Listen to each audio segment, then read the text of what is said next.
Good afternoon, everyone. We're going to give everyone a minute or two to log on. We appreciate you all joining us this afternoon to talk about fair housing with the City of Bowie. We have an excellent presentation for you this afternoon with Hillary Chapman of the Metropolitan Washington Council of Governments, who will be presenting on the regional report of the analysis of impediments to fair housing. Then we're going to take a short break and we are going to talk about fair housing acts and related statutes with Imani Cherry and Autumn Clark of Relman Colfax. And we encourage you all to raise your hands. We can unmute you if you want to ask questions, or you can type questions in the chat. And very briefly, I'm going to launch a quick poll. If you guys could just select what description best describes you so we can get an idea of what the audience is for today's talk. And thank you all for joining us. Just a few more minutes on the poll and we're going to wait, give everyone a chance to log on before we get started. Thank you all for joining us promptly this afternoon.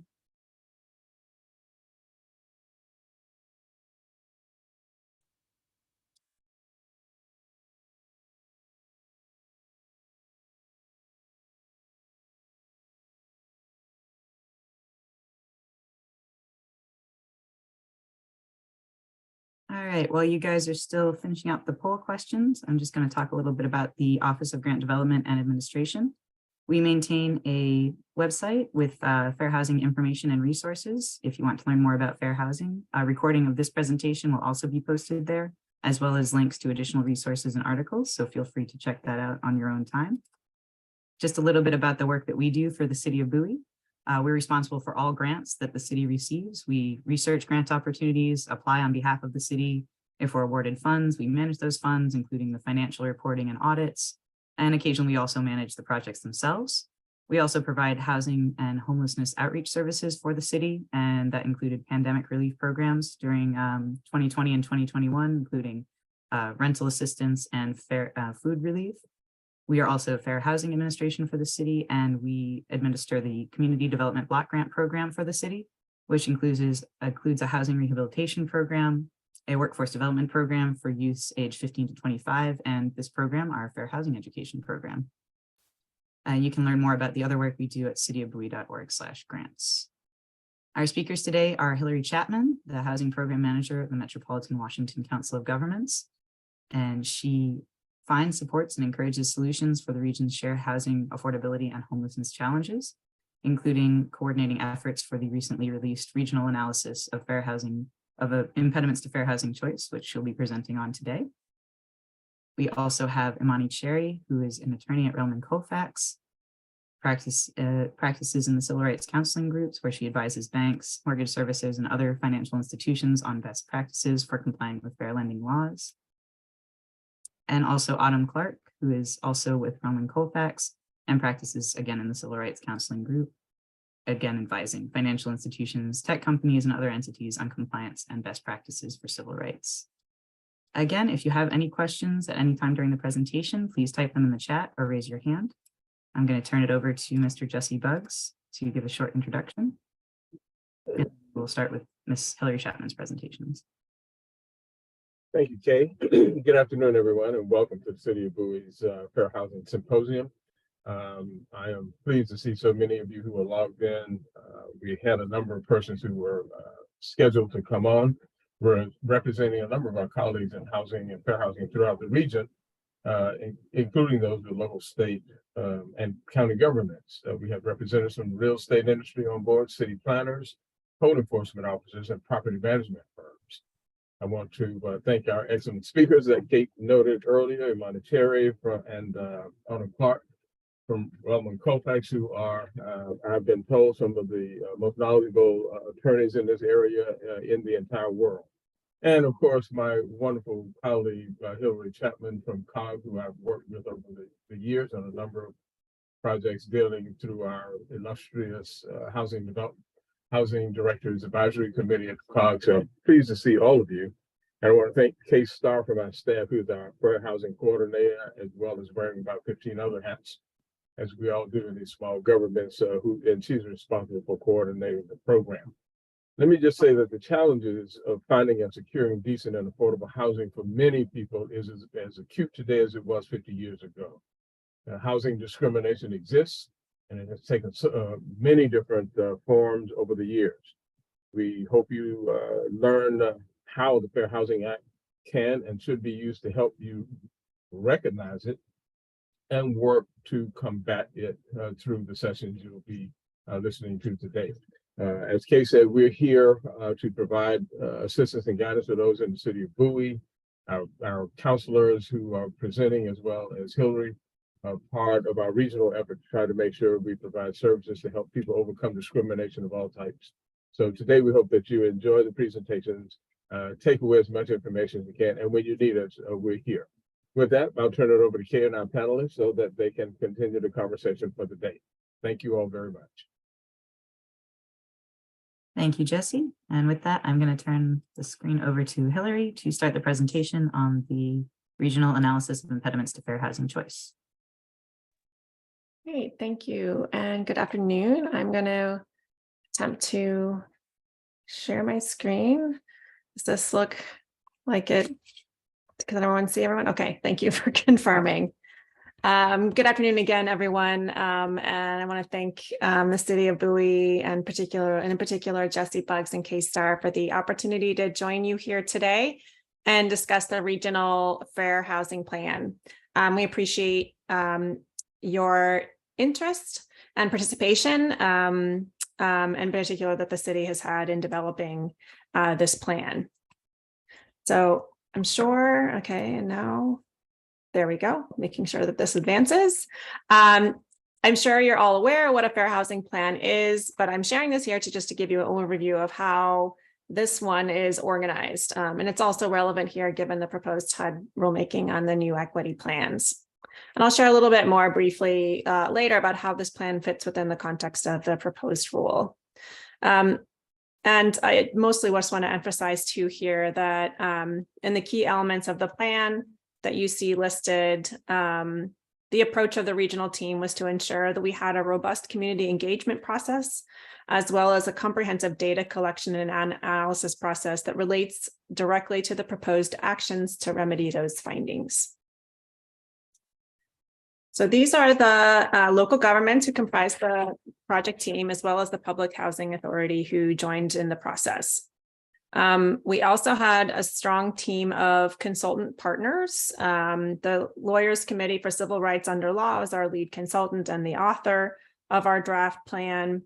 The Urban Institute was the lead on the data collection and analysis, and ACHOA Urban Collaborative was our lead on the community engagement. We also actually had support of HUD's FHEO, Fair Housing and Equal Opportunity Office, throughout, and they provided technical assistance to the local governments through enterprise community partners. And we're particularly pleased that as well that Manuel Ochoa and his team from Ochoa Urban Collaborative brought some continuity between the development of the Prince George's County and City of Bowie's Fair Housing Plan to our planning process.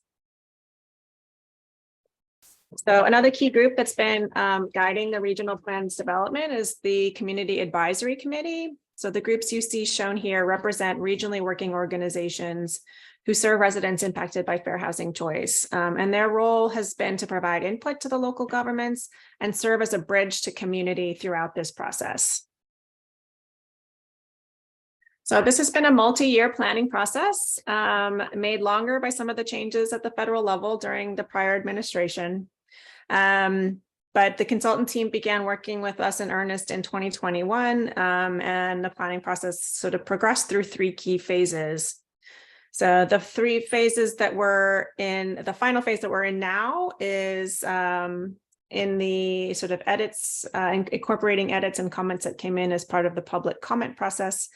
Once those are synthesized, we'll go through an approval process at each of the 8 local governments, some legislative, some administrative, and then we'll finish that, submit to HUD hopefully in early fall. And this is the first time in 25 years that the region has come together in this way to align their federal investments.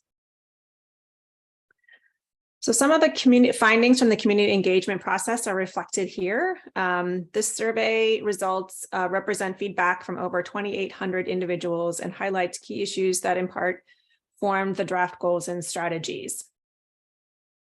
So accessible and affordable housing is very hard to find, just as Mr. Bug shared at the beginning. This is not a surprise or anything. This was one of the 84% of survey respondents indicated that this was true for their experience. 13% of respondents reported that they had experienced discrimination, and of that 13%, 41 reported that landlords or property owners were primarily responsible. The top 3 barriers to fair housing choice that came out of the community engagement process were lack of affordability for housing options, government failure in terms of compliance and enforcement, particularly, and racial discrimination. And some of the solutions that came up during our focus group discussions include providing information and materials in more languages, particularly Spanish speaking, housing counselors and program information, expanding options for seniors so to allow them to age in place, and better oversight and compliance of landlords with requests for reasonable accommodations. So the Fair Housing Plan includes sections that are region-wide, as well as elements that are jurisdiction-specific. And particular relevance to this plan, segregation has increased overall in the region since 1990, and the goals and strategies we'll discuss shortly are designed to address those changes. This finding of increased levels of segregation by race and ethnicity is somewhat unique to metropolitan Washington, unfortunately. Other areas in the country are not experiencing a similar trend. Segregation is either plateauing or decreasing in some places. So the fact that it is holding steady and increasing does make us, unfortunately, a bit unique. In addition, disparities in access to opportunity also correlate with race and ethnicity. And overall, white residents have better access to schools, jobs, low poverty, and environmentally healthy neighborhoods. Residents who identified as Hispanic have higher access to transit, and transit costs overall were roughly the same for all race and ethnic groups. So what are we going to do about what we learned during the data collection process? So we developed 7 regional goals and strategy. And again, these were data-driven from our multi-year planning process. And these 7 regional goals are implemented as local goals. So that means that all 8 governments are going to implement these same 7 goals as their own local goals. Some jurisdictions have additional goals and strategies that are specific only to their communities, however. And why do we only have 7? We've decided that we wanted to focus on quality goals, not quantity of goals, and particularly those that we anticipated would have the greatest possible impact in improving fair housing choice in the region. So I'm going to walk you through those 7 goals very quickly. This is important to note that that they are a bit broad, given the number of communities and the large geography that they're covering. And the strategies here are not exhaustive, but the information is available on our website, and I'll share it at the end if you're interested in each of in more detail about them. This first goal is responds to what we find as our most challenging and persistent obstacle to fair housing choice, which is the lack of housing that is affordable to families. We're suggesting that we increase that to target households at 60% of AMI or below, and in particular in areas of the region that have lacked such housing. So we're, as terms of how we're going to do that, some of the strategies including lowering income targeting, providing low interest loans to single family homeowners and grants to homeowners who develop accessory dwelling units or ADUs with affordability restrictions on their property. And we're asking local governments to use the full suite of their local government financing and regulatory tools, such as bonds, real estate transfer taxes, inclusionary zoning, as of right ADUs, and public land set-asides for affordable housing. So again, some of these this is just a sampling, not the full universe of options that will be included in the draft plan. Related to the first goal, our second goal is to reform zoning and opportunities for land use policies to improve fair housing choice. So examples of strategies that could be employed include increasing inclusionary zoning incentives, adopting an affordable housing overlay zone, and something new to this region, incorporating a fair housing equity analysis into the review of significant development or rezoning proposals. Our third goal is focused on preservation strategies to avoid displacement as cities and counties in the region grow and change over time.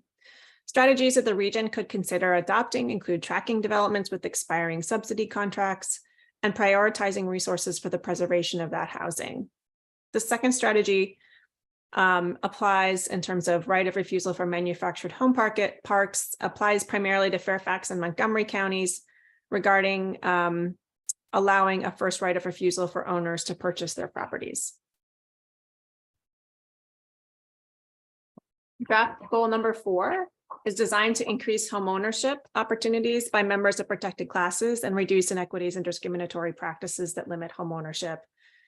So strategies to achieve this goal include providing set-asides for homeownership as well as rental units and new developments for low and moderate income households, supporting financial literacy and home buyer education, and using less traditional homeownership models such as cooperatives and community land trusts.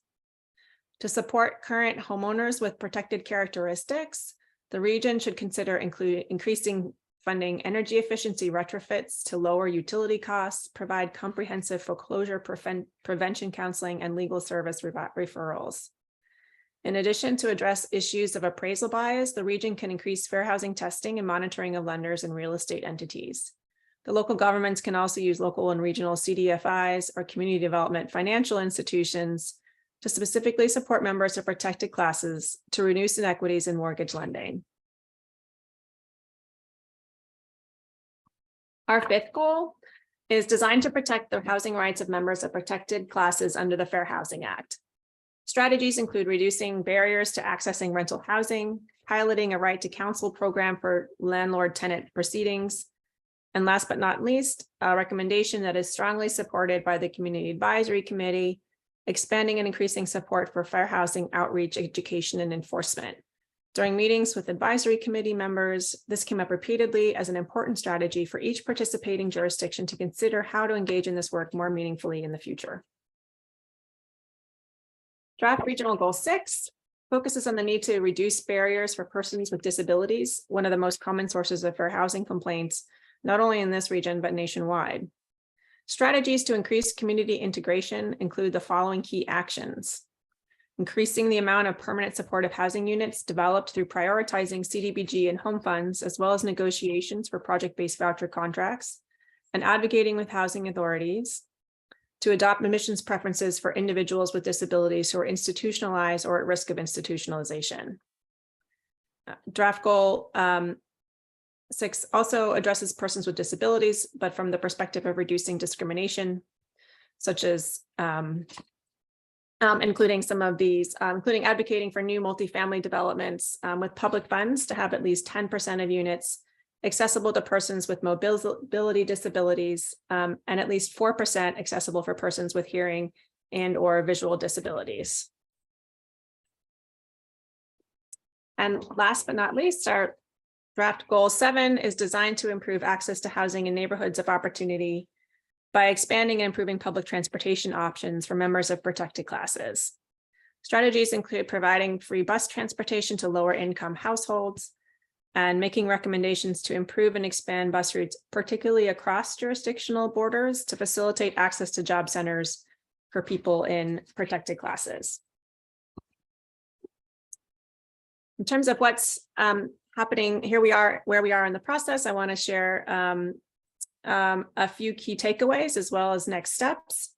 First, this plan is as the region evolves, decisions here affect the city, the county, and the region, and can inform other parts of the country.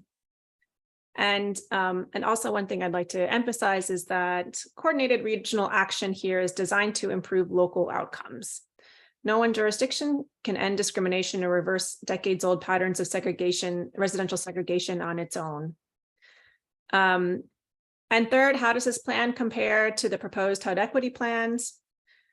This draft regional plan followed the local government tool for the assessment for fair housing, which was created in the Obama administration in the 2015 AFFH rule. And we feel comfortable that the draft plan exceeds what is in the proposed new equity plans. And setting aside the timeline for adoption and implementation of the proposed Biden administration fair housing rule, we do not expect any local governments which will be implementing this plan for the next 5 years to have to revise it to meet these proposed new standards. And as I mentioned at the beginning, we're hoping to wrap up the review process and submit to HUD early this fall. If you would like more information, you can email fairhousing@mwcog.org or call us. And if you would like to review any of the draft plan documents, you can find them online on our website at mwcog.org/fair housing. And of course, the City of Bowie's fair housing resources as well. So thank you very much for your time and attention. Happy to answer any questions that you may have.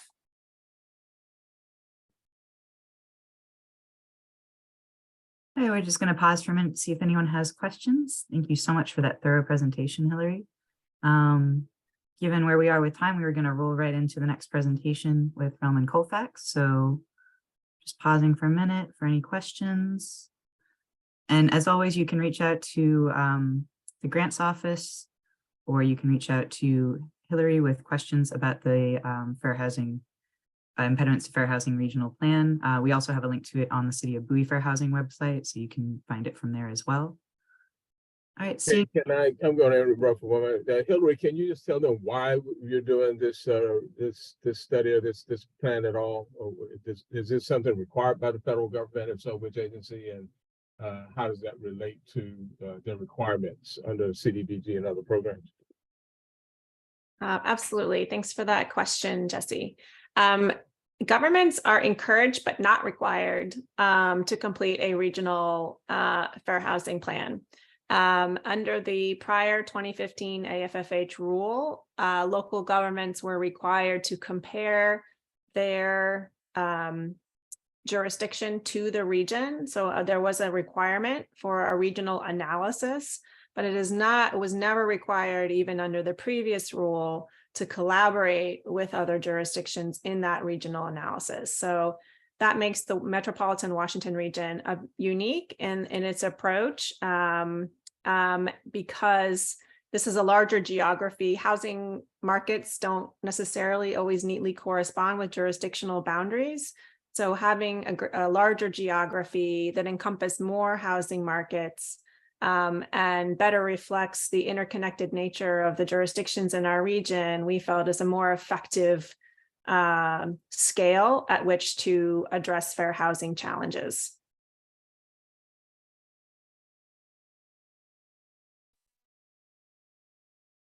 Thank you, Hillary, for that response.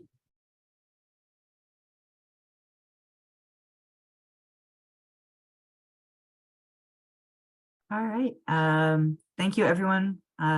If you have any questions, again, feel free to type them in the chat and we will read them out.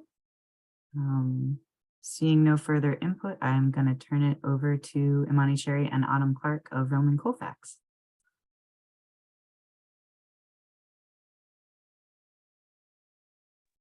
Thank you so much. I hope everyone can see the screen.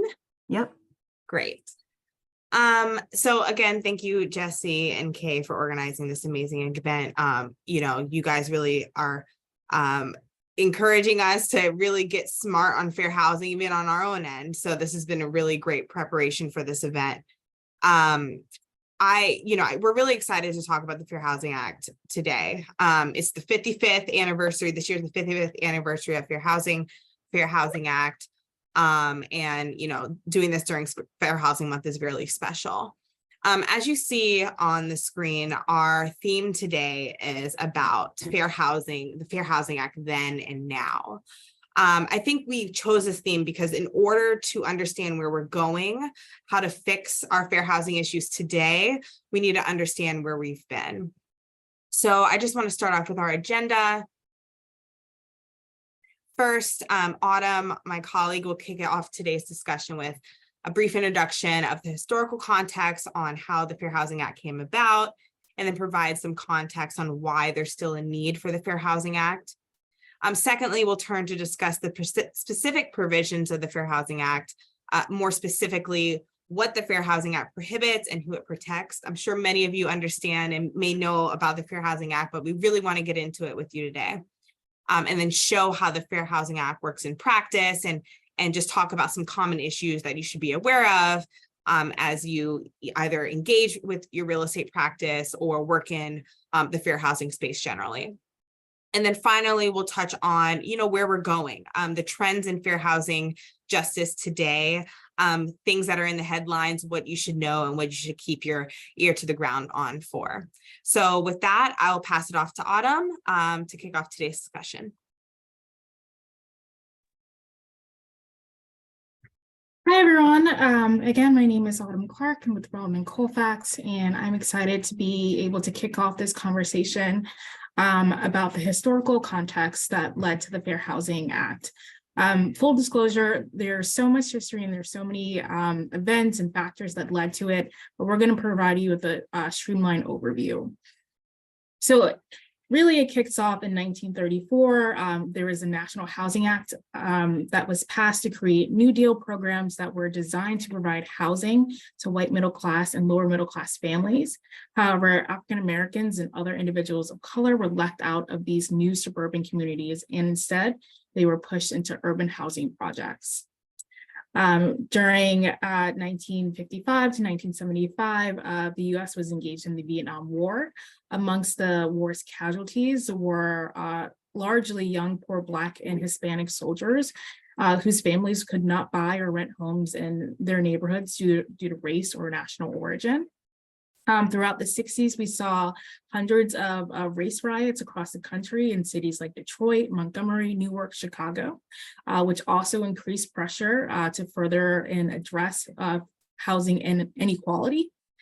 And then this civil disorder led to Congress commissioning the Kerner Commission report, which identified residential segregation as one of the central inequalities, which prompted the widespread riots that shocked the country throughout the 60s.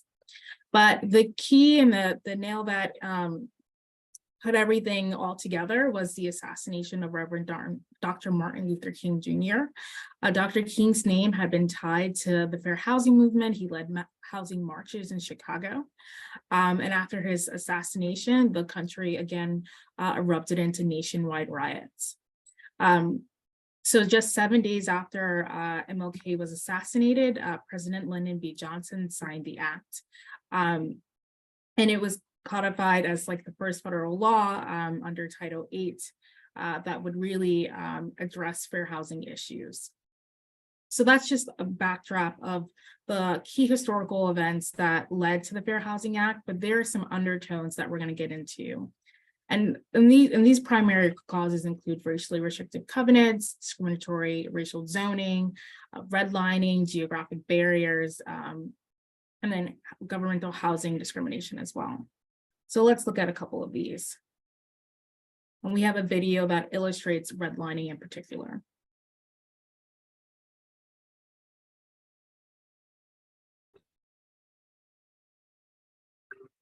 It's the 1930s in the wake of the Great Depression. FDR's president. He wants to bring economic relief to millions of Americans through a collection of federal programs and projects called the New Deal. One part of that New Deal was the National Housing Act of 1934, which introduced ideas like the 30-year mortgage and low fixed interest rates. So now you have all these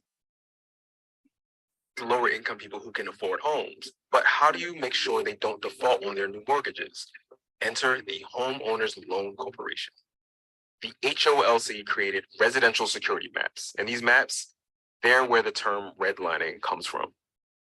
Green meant best area, best people, aka businessmen. Blue meant good people like white collar families.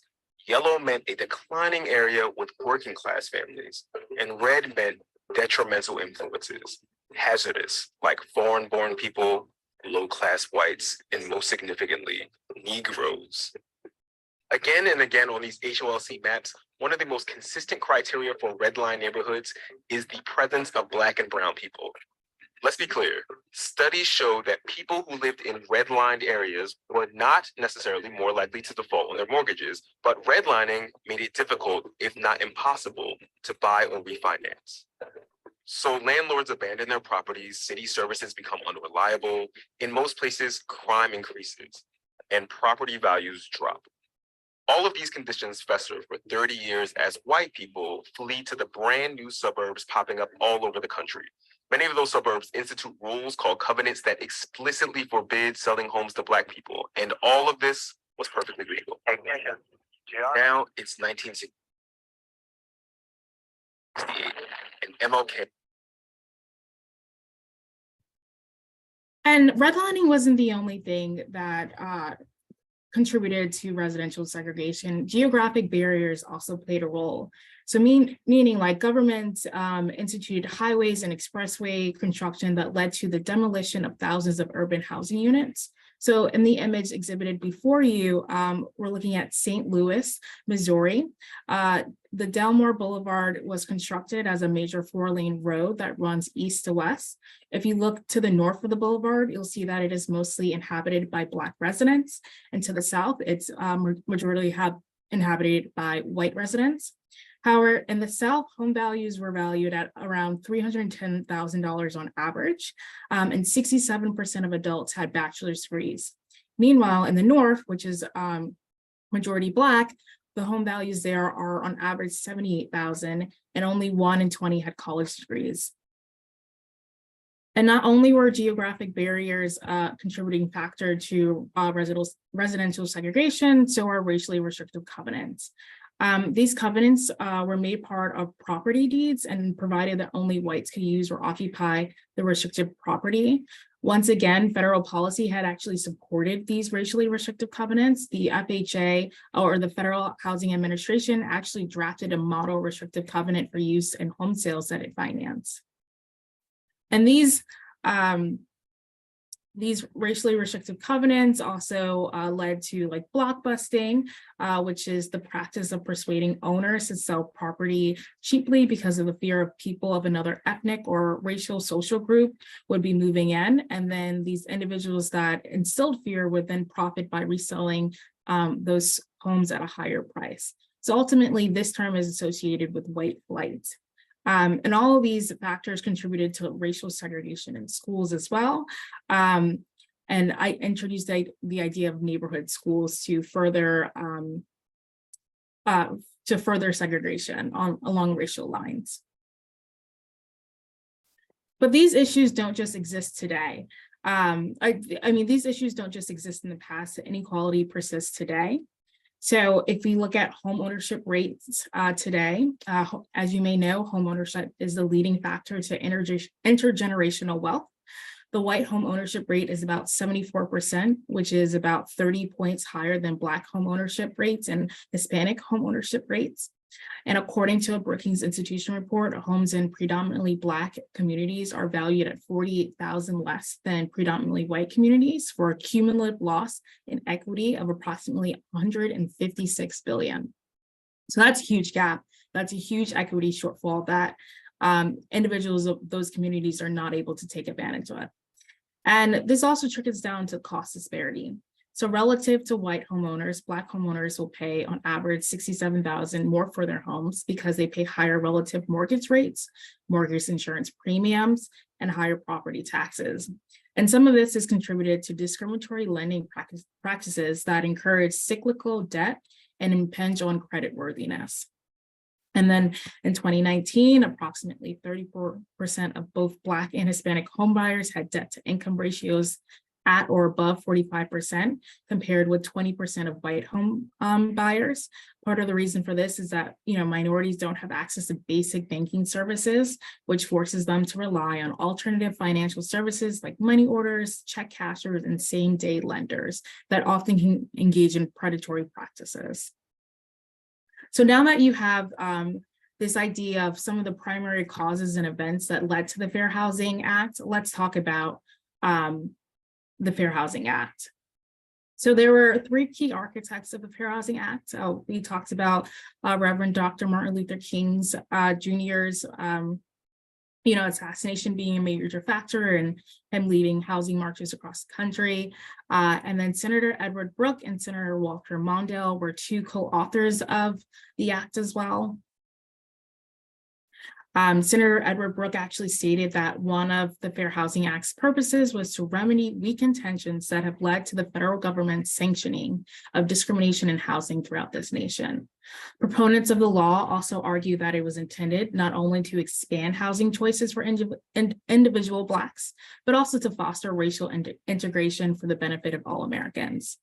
Congress clearly intended the Fair Housing Act to remedy segregated housing patterns and the problems associated with it. And this included, segregated schools, lost suburban job opportunities, and the alienation of whites and Blacks caused by the fact that they don't actually live together or near each other. So these key provisions led for the Fair Housing Act to prohibit discrimination in housing practices, including transactions related to the sale, rental, or financing of dwellings. What are dwellings? These include apartments, university housing, nursing homes, and other buildings or structures that are meant for residential occupation. The biggest factor of the Fair Housing Act are its enforcement provisions that allow individuals to challenge discriminatory housing practices. And we'll talk a little bit about those later. So who is protected by the Fair Housing Act? So the Fair Housing Act protects individuals based on race, color, national origin, religion, disability, age, sex, familial status, and then some state laws include more protected classes such as source of income or the use of housing vouchers or military or veteran status. Under sex, this includes sexual harassment, discrimination involving pregnancy, maternity leave, discounting a woman's income or evaluating her or her family's ability to pay for housing. And then for sexual harassment, this includes quid pro quo requests for rent payment, as an example. There are a couple exemptions to some of these categories.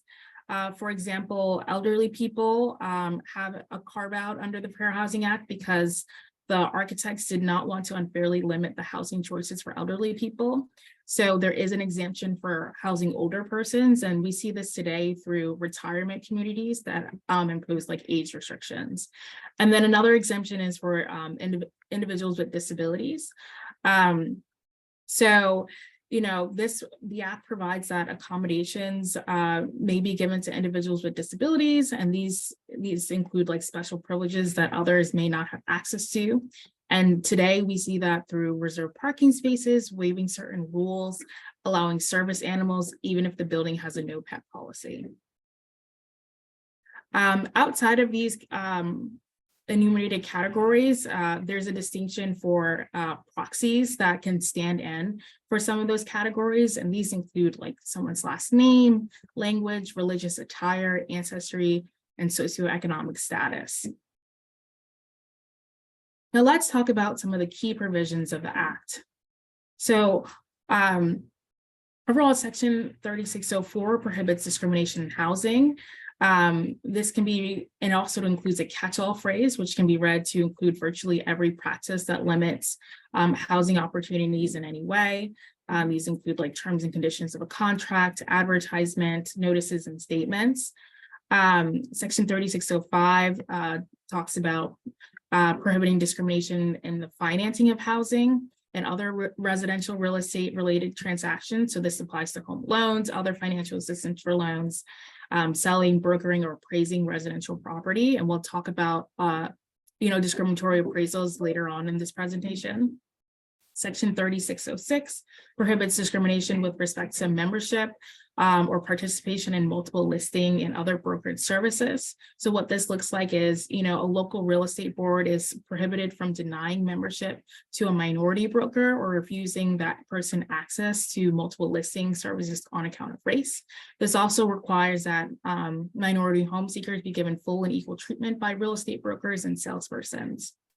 And then lastly, Section 3617 makes it unlawful to coerce, intimidate, threaten, or interfere with persons who are exercising their rights under any of the aforementioned provisions, or in aiding someone else who is exercising those rights. So now that you have a sense of what the Act covers, here are just some common discriminatory practices that are also prohibited. And we'll get into specific examples of these a little bit later. So there are two ways to show or prove discrimination under FHA. The first is disparate treatment, which is treating a person differently because of a protected class status. And to prove disparate treatment, a person must provide direct or circumstantial evidence of discriminatory intent. And this, this is illuminated by overt discrimination acts, such as like landlord unwilling to lease an apartment to an individual who wears a hijab or is of a minority race. This also looks like when a realtor only shows a prospective Black homebuyer homes in predominantly Black neighborhoods, because the realtor believes that is where the homebuyer should live. This also includes advertisement for rental property, stating a discriminatory preference.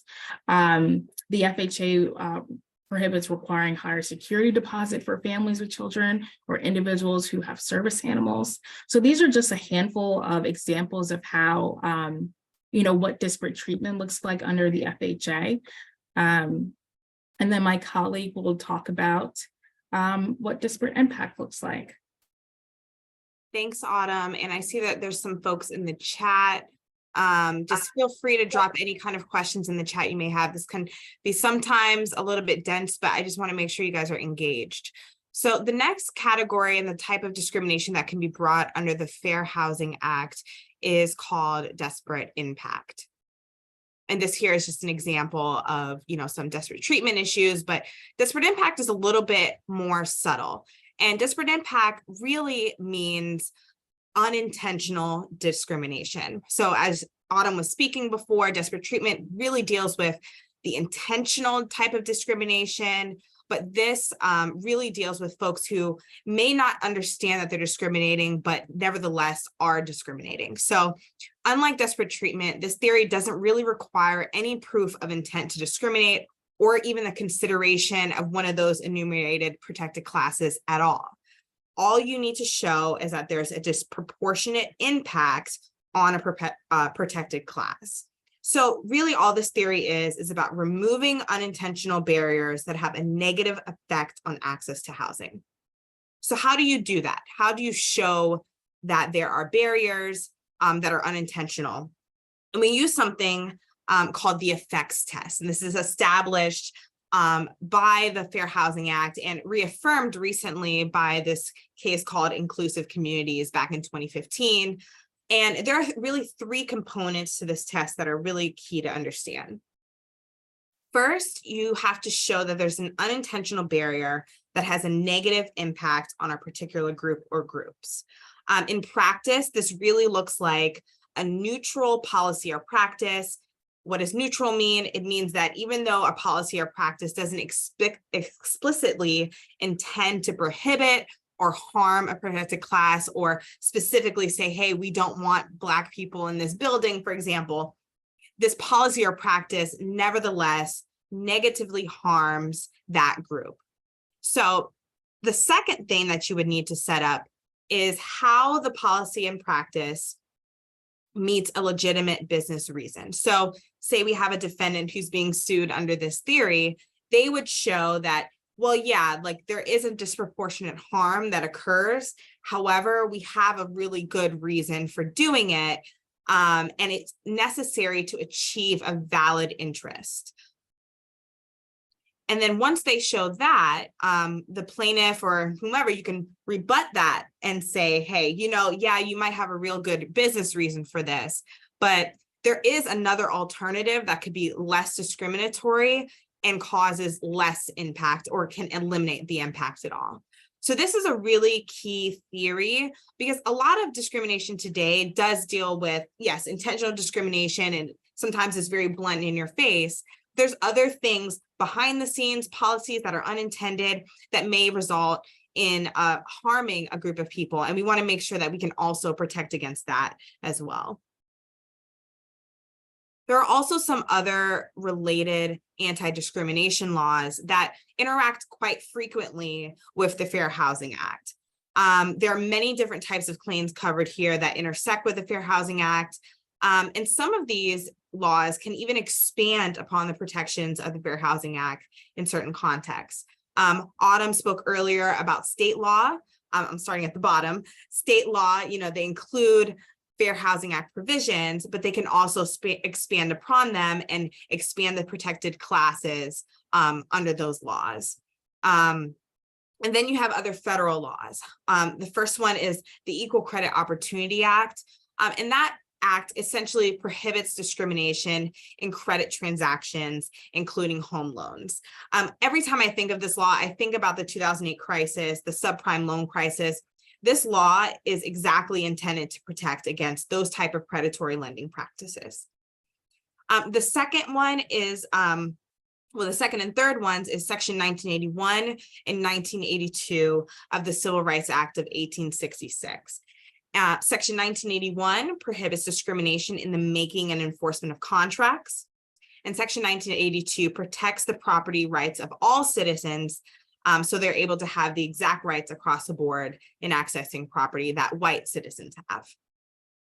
And then we have the Americans with Disabilities Act and Section 504 of the Rehabilitation Act. And these statutes prohibit discrimination in disability and quite frequently overlap with the Fair Housing Act's prohibitions. And then finally, in the federal law category, you have this law called UDAP. So that's Unfair, Deceptive Acts and Practices.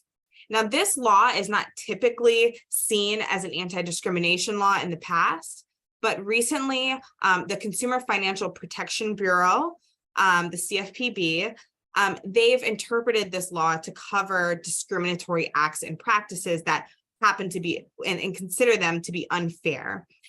This theory has yet to be tested, so we're seeing how this plays out, but this was a really major development in the fair housing world, if you follow. So now that we've kind of gone through the landscape and the background, I want to really talk about how the Fair Housing Act is in practice. And many of you folks here are government employees, practitioners. So I really want to get you guys engaged in understanding, what does this look like on the ground? And surprise, I have a pop quiz. So just for a few moments, I want you to read through these examples and just let me know in the chat which one you think are violations of the Fair Housing Act, and bonus points if you can indicate which prohibited practice these are describing. So I'll give you about 30 seconds to do that.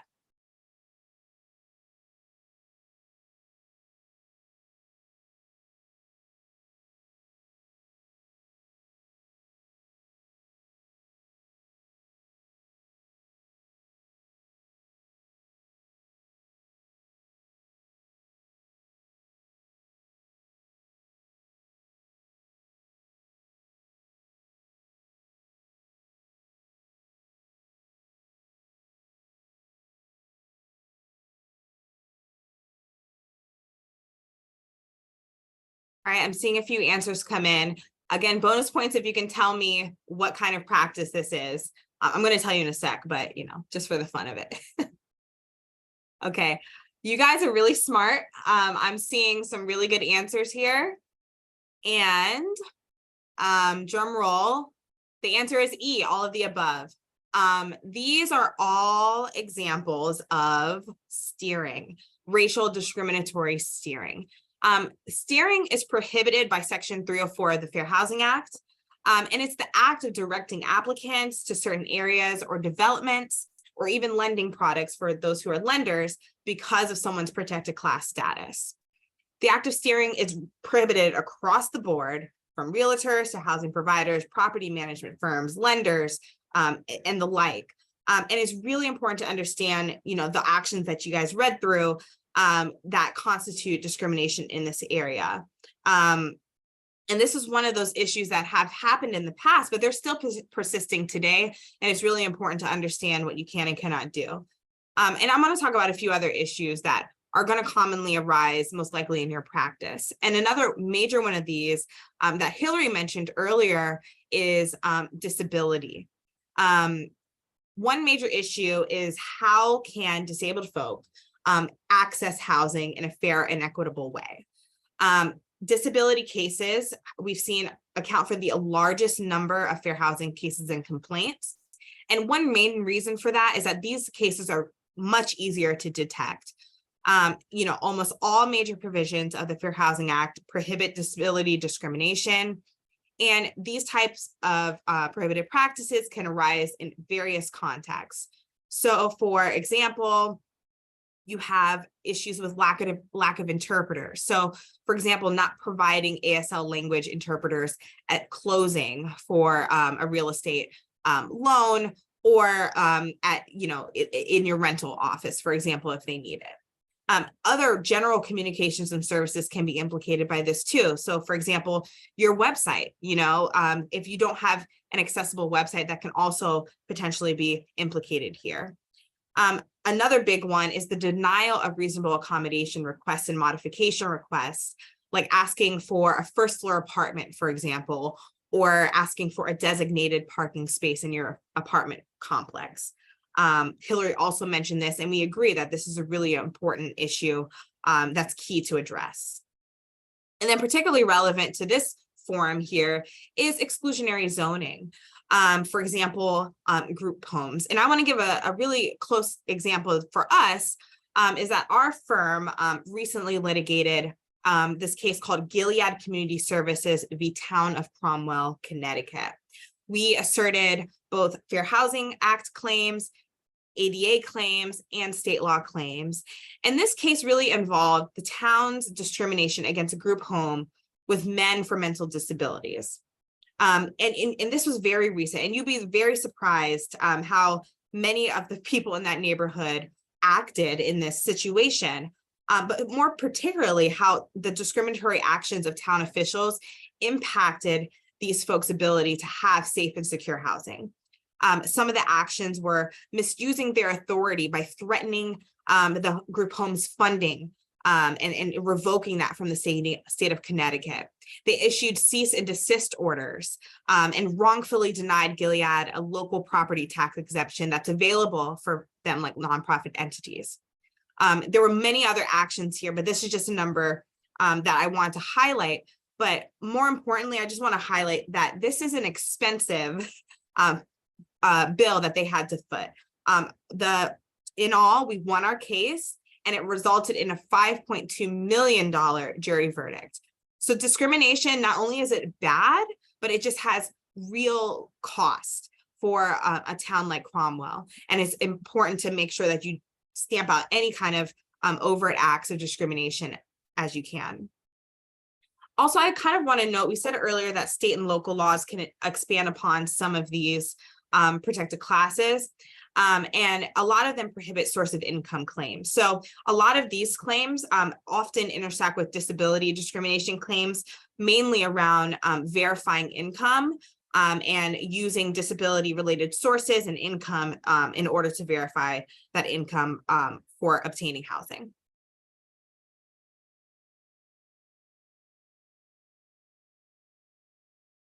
Next, we have another issue related to advertising and marketing generally of housing opportunities. Today we're here together on Zoom. We have a digital age. We're all on social media at some point. We all get the news from various mediums, not just print. And it's really important to understand how this can really impact housing opportunities and present risk and barriers for folks to access housing. The Fair Housing Act prohibits discriminations in notices, statements, and advertisements, both written and oral, digital, and print, that express a preference or a limitation because of protected class. And this applies to anybody that's interacting with the residential real estate process. So the statements that are made, it doesn't need to show an intent of the speaker or writer, but really it's just, are these statements enough to show that there's discrimination by a reasonable person, to show that, hey, yeah, you may have said this, you may have not intended it this way, but really the statement indicates that you have a preference, limitation, or other reason for excluding this, this protected class group. So the key here is to make sure that housing opportunities are not denied based on how they're advertised or the audience they're advertised to. So for example, explicitly stating preferences through social media, through other mediums, refusing even to publish housing ads can also get you in real big trouble. And then also, this has the potential to create redlining and steering risks if the marketing and outreach is varied based on local geography. So for example, you're marketing only in white areas instead of marketing the housing opportunity in Black and brown areas and other diverse areas. We had one question regarding accommodations. Who is responsible for the cost of the accommodation, i.e. an ASL interpreter, creating a ramp for access to an older building? New buildings generally are already accessible. I believe that the cost is borne on the housing provider for the most part, but I don't think that's the case in all instances. I can definitely take that offline and talk to you more about that. But for example, there is an obligation for HUD funded housing providers to provide these reasonable accommodations, and often in that case, those folks have to bear that cost. That was the only question. Thank you. Thanks.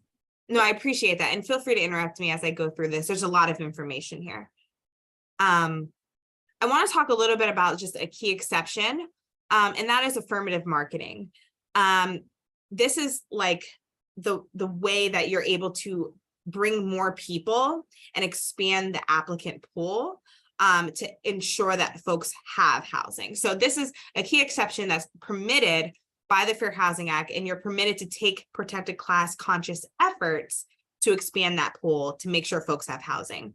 So instead of, so you're able to, in a sense, like target minority communities who have historically been precluded from accessing certain housing opportunities, for example, and that wouldn't be a violation of the Fair Housing Act if certain requirements are met. Oftentimes, these type of affirmative marketing outreach and marketing opportunities have been remedies for fair housing cases recently.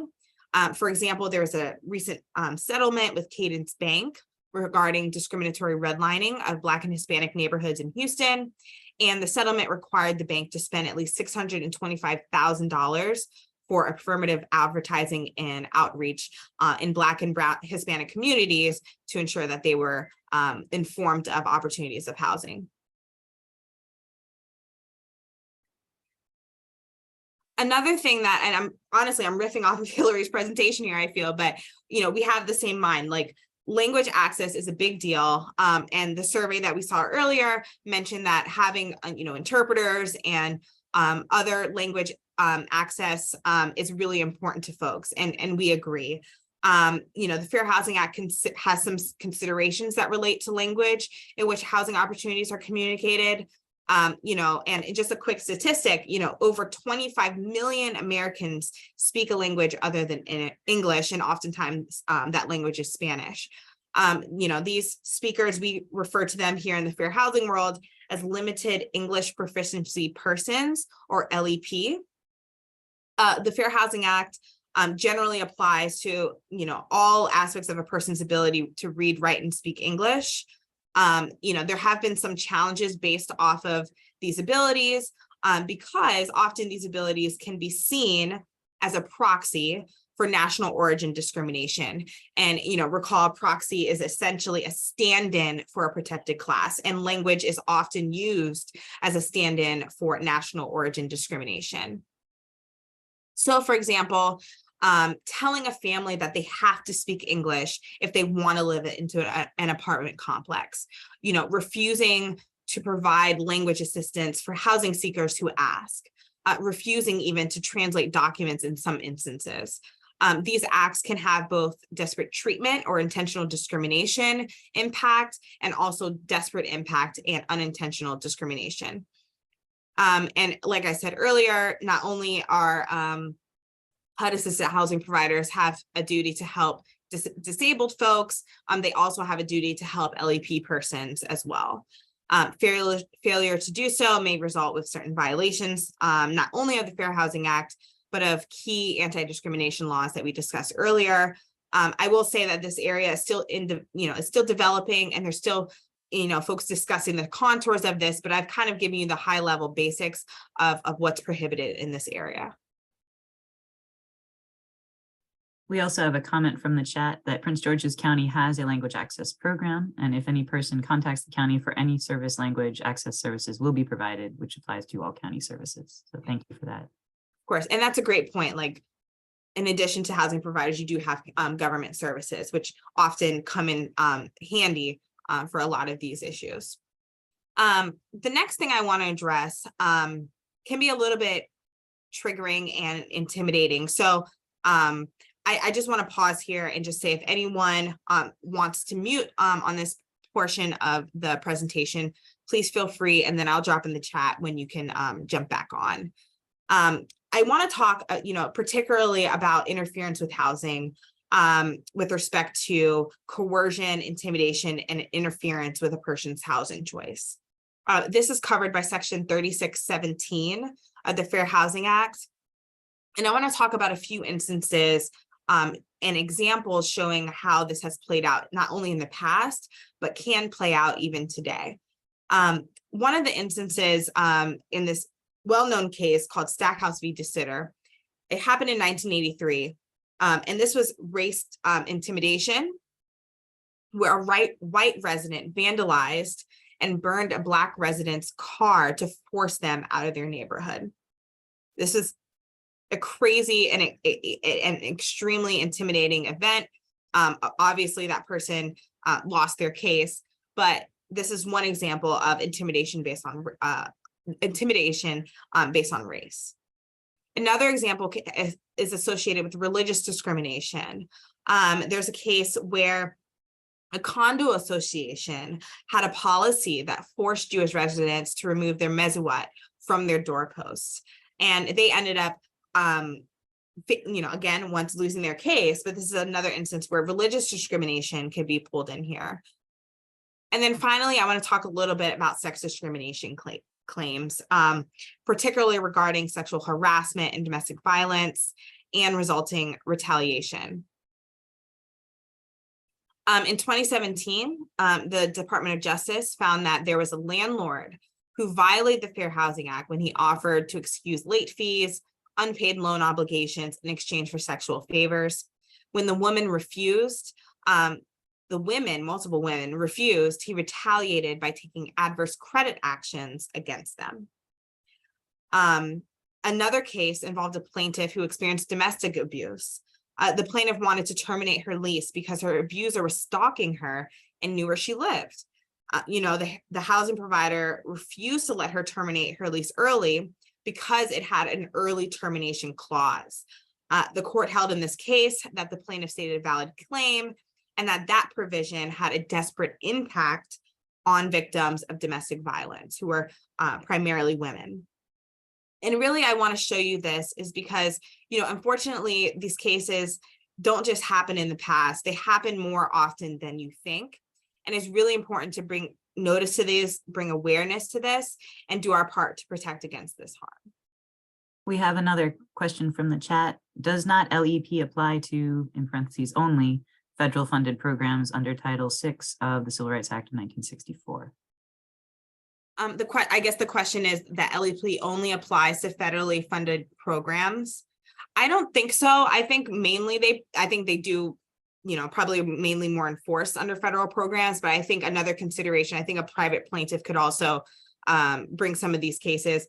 Again, I think that LEP issues they're still evolving. And I think that the case law there is not, and I'll admit the case law there varies from state to state and from jurisdiction to jurisdiction. So I think folks are still kind of wrapping our heads around the requirements there for LEP, but as a general matter and, just as a general, note is that, ensuring that folks who need this type of services have them, or at least are directed to a place where they can receive them.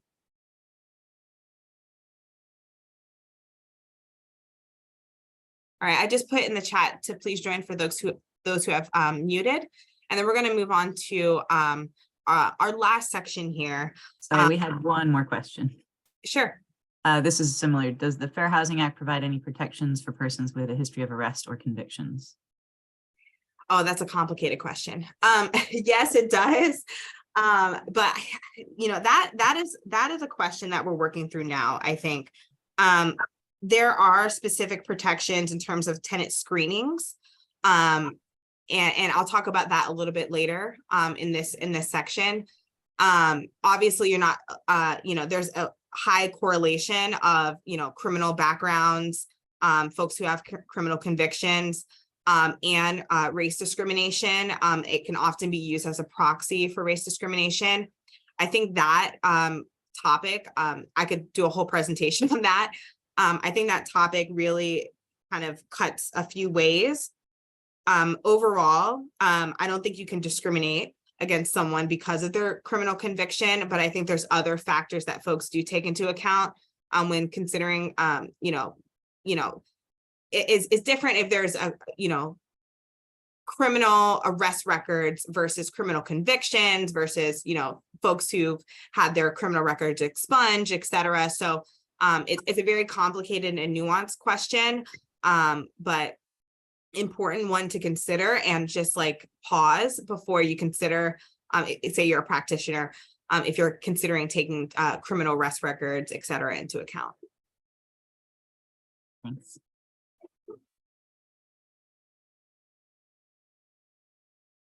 So I want to end off with some fair housing trends. At the top of our presentation, we talked about the need for understanding the past, the need for understanding the Fair Housing Act and what it prohibits. But we also want to understand where we're going. Where is the fair housing landscape going today? What more ways can we provide equitable housing opportunities for folks? So I just want to talk to you about these trends in light of what we're seeing today in our practice.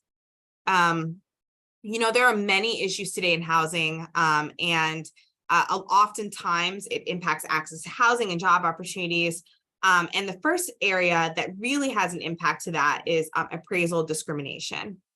So as you see here, appraisal discrimination has been the subject of many recent headlines, and, honestly, for good reason. It's directly related to the ability to create and sustain generational wealth in this country. The Fair Housing Act prohibits discrimination in the appraisal of residential real property. And there's growing evidence, of these types of appraisal disparities. At the end of last year, there was a report that showed that homes in white neighborhoods are appraised at double the value of comparable homes in communities of color.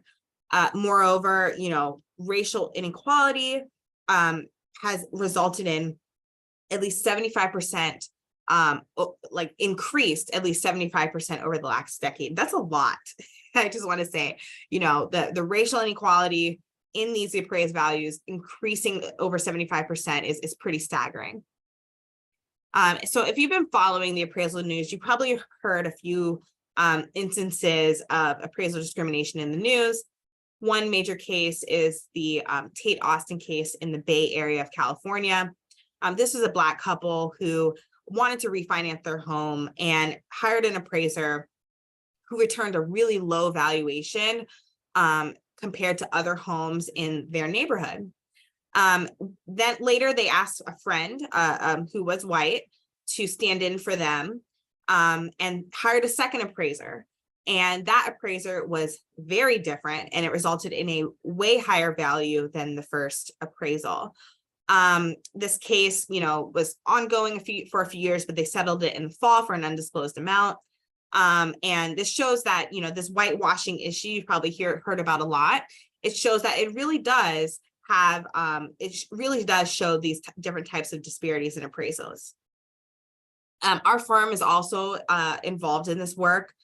Recently, we just filed a complaint on behalf of doctors Nathan Connolly and Shani Mott up there in Baltimore, who also is alleging racial discrimination in home appraisals. Similarly, they hired, they want to refinance their loan. They, had an appraiser come in, and the valuation was significantly lower than other homes in their majority white neighborhood. And not only there are, private litigants who have major interest in this topic, the federal government also is interested in appraisal bias. This interagency task force on property appraisal and valuation equity called PAVE, they released a series of reports talking about bias in the residential property valuation process and outlining steps, the government, federal government and industry leaders can take to advance equity. So this is just another area that you would want to keep watch out for in the coming years. Another issue that does intersect, and I see a conversation in the chat about criminal background, it deals with technology and housing disparities. Often these are related to algorithms and machine learning processes. You all have talked about ChatGPT at some point, I'm sure, and other algorithmic type news these days. So this is very relevant to us in the housing world. Algorithms and machine learning models, they have honestly the potential to expand housing opportunities for a lot of folks, and it has the potential to do a lot of good. On the other hand, if these models, if these algorithms are not done correctly, if they're not created correctly, they can actually perpetuate discrimination even further. So it's really important for folks who, are using these algorithms, and also folks who are creating them, which we often work with, to ensure that they're not mainly causing a desperate treatment or desperate impact risks. These models are used everywhere in housing, from credit to lending to tenant screenings, like we talked about earlier, and other types of housing related models. Because of this risk of desperate treatment, I think that the future of fair housing really looks like ensuring these models are used correctly and they don't discriminate. I don't think these models are going away anytime soon. So it's really important for us to understand and wrap our minds around the issues related to them. And to do this, there's been a few cases that have dealt with these issues. There's this case called CoreLogic, which is a tenant screening company, and they were sued because its tenant screening model took into account the criminal records of applicants and their screening criteria. The case noted that this type of criteria had a desperate impact or a negative impact on Black and Latino housing applicants. Another case was brought by our friends at the National Fair Housing Alliance against Facebook. And this case was brought, but then subsequently settled. But in the case, NAFA claimed that the Facebook algorithm allowed advertisers to place housing ads that could exclude certain protected groups from receiving these ads, like, Black or Asian groups, for example. But the algorithm didn't allow them to exclude white users. So basically, it was just a pool to be able to target only white users and exclude other users of color. Since then, the Facebook has changed their algorithm to be more inclusive. I just want to mention this is a comment rather than a question, but Montgomery County also provides a language access program for translators, interpreters, and sign language interpreters as required by ADA for reasonable accommodations for county services. So both Montgomery County and Prince George's County have those services. Thank you, everyone. Awesome. Another major issue that we talked about earlier, really that led up to the passage of the Fair Housing Act, unfortunately still persists today. The practice may look different, but it's still here. It's evolved over time, and there's still a lot of work to do. You know, I want to highlight a few cases that show that redlining, you know, really is still a problem today. You know, first up is NAFA v. Redfin, an app that shows different housing opportunities. NAFA alleged that Redfin violated the Fair Housing Act because they had a policy that discriminated against sellers and buyers of homes in communities of color.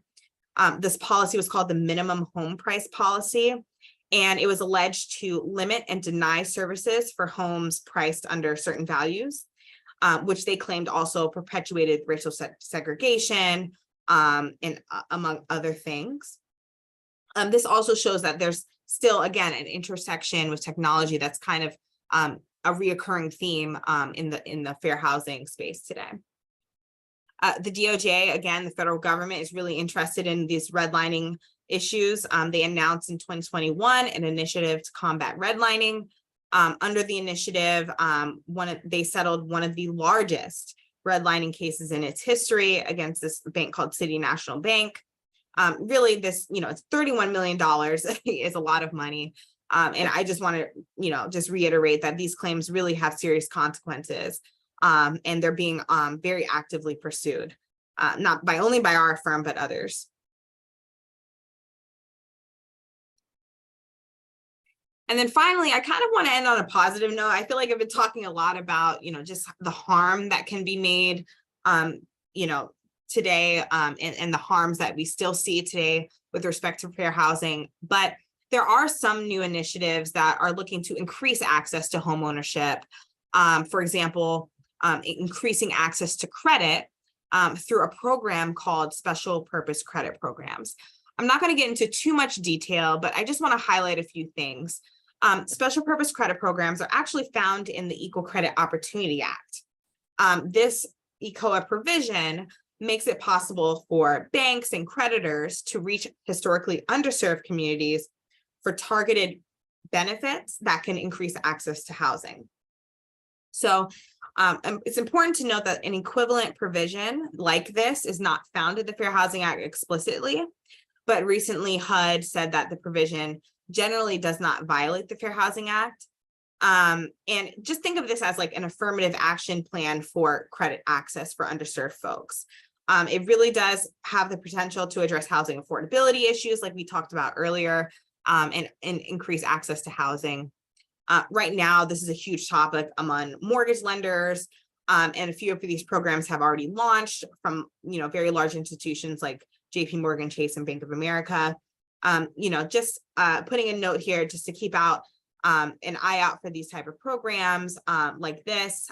You know, they could be available to potential housing applicants, and again, you know, step into the process of that home ownership process and increase access to home ownership. So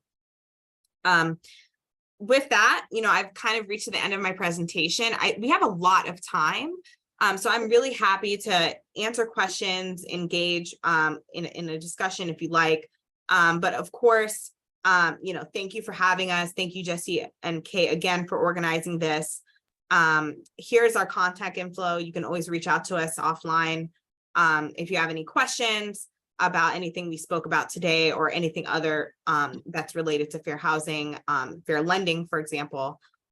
So I'll pause here and open the floor for any questions.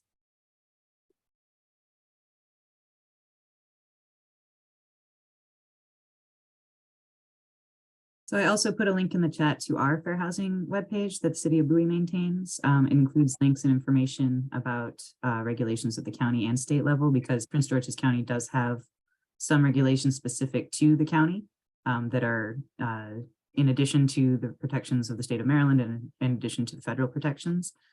We will also be posting the recording of this presentation. So if someone wasn't able to make it today and you know someone who might be interested in this, I will send a link out to the recording when it's available. This presentation and Hillary's presentation will also be posted on the website for you guys to peruse. Thank you everyone who came today. If you have questions, we'll just linger for a couple minutes and feel free to reach out to our panelists on your own if you have specific questions they can address. We really appreciate everyone coming today to learn more about fair housing. This is an annual program at the City of Bowie. And I do want to mention on the housing topic, we do have a assistance program for first-time home buyers here in the city of Bowie that helps with down payment assistance. That's also available on the city website. And we also have a program through our CDBG funding that provides grants of up to $10,000 to Bowie homeowners to make energy efficient upgrades to their homes. There are some limitations on that based on household size and income, but again, you can find information on the city website about that program as well. So that's what we're doing here at the city of Bowie regarding housing. We have at least one person said incredibly informative training, so thank you guys. I don't see any other comments or questions coming through, but again, thanks everyone so much for coming today. It's a really important topic and that was an excellent presentation. Thank you guys. Thank you. We had another from Richard Allen, a fantastic presentation. So. Oh. And thanks for coming. The presentation is nothing without the folks in the audience who really provoke and inspire us. So, keep at it and all the work that you guys are doing. And again, feel free to contact us if you have any discrete questions. You guys will also get an email from me later this week that will include links to the resources I just mentioned, as well as contact information for our speakers today. So you can reach out to them if you have additional questions you want to answer offline. I don't see any other questions coming through from the chat. So with that, I'm going to close out the session. Thank you, everyone. Have a great afternoon.